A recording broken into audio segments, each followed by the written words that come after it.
Downfall is a windfall for anyone who, like me, is fascinated by the stories from World War II. This film features Hitler as a central figure. This movie, in fact, could be no further from the truth. As portrayed in a powerhouse performance by Bruno Ganz, Hitler comes across a petty, demented figure who spews as he rants and raves. The lone exception is an establishing scene in 1942 when Hitler chooses a secretary when he appears almost grandfatherly. Other than that, he is shown to be conscienceless, hateful madman who believes his people deserve to die because they are no longer fit to live.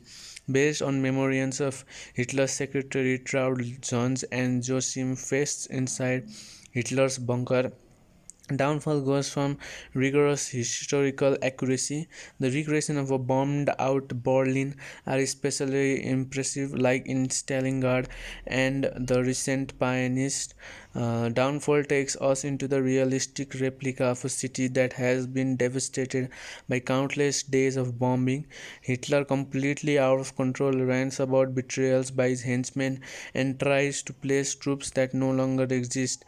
By the end of his life, it's clear that Hitler is no longer in command of anything, neither the country nor his own mind.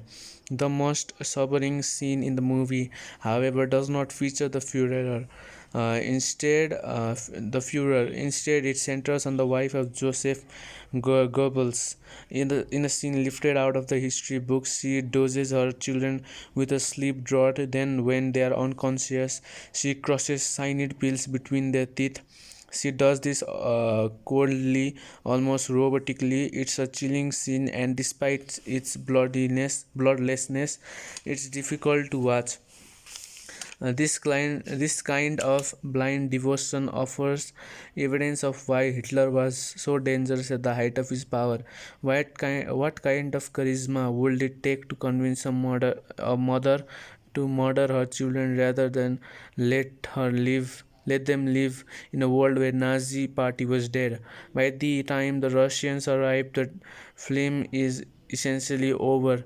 We see the fate of most of the major players, including Hitler, Goebbels and his wife, Eva Braun, Jones, and a number of top generals and aides. The life stories of others, those who survived beyond the fall of bunker, are edited through captions. Downfall never loses its focus by seeking to broaden its scope. This allows us to absorb this one aspect of humongous tragedy rather than being bombarded by too much information in a movie whose reach exceeds its grasp.